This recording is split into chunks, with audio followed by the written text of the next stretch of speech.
رونے والی آنکھیں مانگو، رونا سب کا کام نہیں ہے، ذکر محبت عام ہے لیکن سوز محبت عام نہیں ہے۔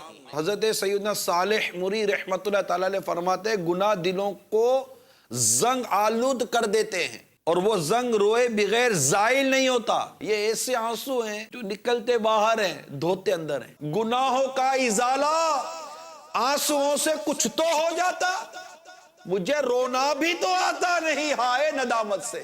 قرآن مجید کی جب ہم تلاوت کرتے ہیں تو تلاوت قرآن مجید کے دوران دیکھیں کہ کہیں رحمت کی آیت آتی ہے تو کیفیت رحمت والی بنے گی، مگر ایک جہنم کیا ذکر آئے گا تو بندے کو رونا آئے گا، تو گویا کہ اس کا کلیجہ منہ کو آ رہا ہوتا ہے۔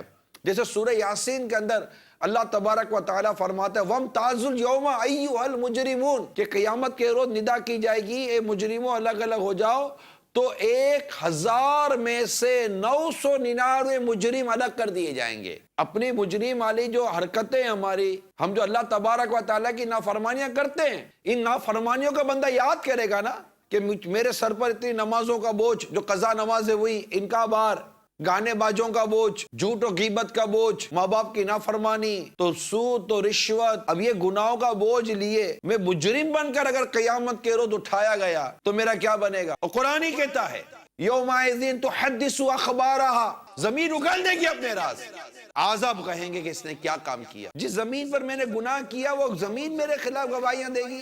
اللہ کے نافرمانی نہ کر کر چلے گئے، آپ بولو کسی نے دیکھا نہیں، ارے اللہ کے بندو زمین گواہ ہے۔ حضرت سیدنا جریر بن عبداللہ رضی اللہ تعالی عنہ سے روایت ہے، نبیوں کے سرور صلی اللہ تعالی علیہ وسلم نے ہم سے فرمایا میں تمہارے سامنے سورہ تکاثر پڑھتا ہوں، الہاکم التکاثر، جو روئے گا وہ جنت میں داخل ہوگا۔ چنانچہ سرکار مدینہ صلی اللہ تعالی علیہ وسلم اسے پڑھا، ہم میں سے کچھ تو روئے اور کچھ نہ روئے۔ جو نہیں رو سکے تھے تو انہوں نے عرض کی یا رسول اللہ صلی اللہ تعالی علیہ وآلہ وسلم، ہم نے رونے کی کوشش کی مگر رو نہ سکے۔ تو سرکار مدینہ صلی اللہ تعالی علیہ وآلہ وسلم نے ارشاد فرمایا میں تمہارے سامنے سے دوبارہ پڑھتا ہوں، جو روئے گا اس کے لیے جنت ہوگی، اور جو نہ رو سکے وہ رونے کی سی شکل ہی بنا لے۔ اب آنکھیں گناہوں سے گندی ہو گئیں، کیسے صاف ہوگی؟ آنسو نکالے آنسو، کوشش کرے اللہ کی رضا کے، نہیں سر جھکاؤ اللہ کے حضور دعا کرو یا اللہ مجھے رونا کیوں نہیں آتا، مجھے بھی رونا نصیب کر۔ یہ اعلیٰ حضرت کے والد ماجد کی کتاب ہے احسن الویہ لآداب دعا، لکھتے ہیں کہ دعا کے دوران کوشش کرے کہ آنسو ٹپک جائے، آنسو بہہ جائے، اگرچہ ایک ہی قطرہ ہو کہ دلیل اجابت ہے، یعنی قبولیت کی دلیل ہے۔ رونا نہ آئے تو رونے کا سا منہ بنائے کہ نیکوں کی صورت بھی نیک یعنی اچھی ہے، کہ کوشش کرے کہ دعا میں ایک آدھ قطرہ آنسو کا ٹپک جائے۔ جب ہم دعا کرتے ہیں نا ایک آدھ قطرہ، ہم تو دیکھتے ہیں یار یہ بھی رو رہا ہے، یہ بھی رو رہا ہے، وہ بھی رو رہا ہے، ارے بھائی تمہیں رونا نہیں آتا؟ نہیں آتا رونا؟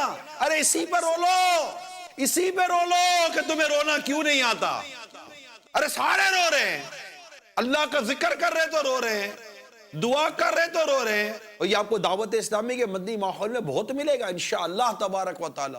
میرے امیر سنت کے فیضان ہیں کہ الحمدللہ دعوت اسلامی کے مدنی ماحول سے وابستگی کے بعد آپ دیکھیں گے کہ اللہ تعالیٰ کی رحمت سے رونے کی سعادت نصیب ہوتی ہے، رونا آتا ہے، گناہوں کو یاد کر کے رونا آتا ہے، احساس ندامت دلاتا ہے دعوت اسلامی کا مدنی ماحول۔ تو اگر رونے والی کیفیت، رونے والا جذبہ، رونے والا مزاج ہو، اور رونے کے اوپر بندہ غور کرے کہ خوف خدا سے رونا ایسا عظیم عمل ہے کہ جہنم کی آگ کو بجھا دیتا ہے اور نجات کا راستہ دکھاتا ہے۔ جی ہاں، حدیث پاک میں حضرت سیدنا عقبہ بن عامر رضی اللہ تعالیٰ عنہ فرماتے ہیں کہ میں نے عرض کی یا رسول اللہ صلی اللہ تعالی علیہ وآلہ وسلم نجات کیا ہے؟ نجات کتنا عظیم سوال ہے یہ۔ ارشاد فرمایا اپنی زبان قابو میں رکھو اور تم کو تمہارا گھر کافی رہے، اور اپنے گناہ پر رو لیا کرو، دوسروں کی عیب جوئی کے بجائے اپنی عیب جوئی کرو۔ ہمارا رونا تو روزگار کے لیے اور دنیا کی چیزوں کے لیے رونا، یعنی آنسو ہیں ہمارے بعد، ایسا نہیں کہ ہمارے آنسو نہیں ہیں، ابھی کچھ ہوگا ٹپ ٹپ ٹپ ٹپ آنسو نکلنا شروع ہو جائیں گے،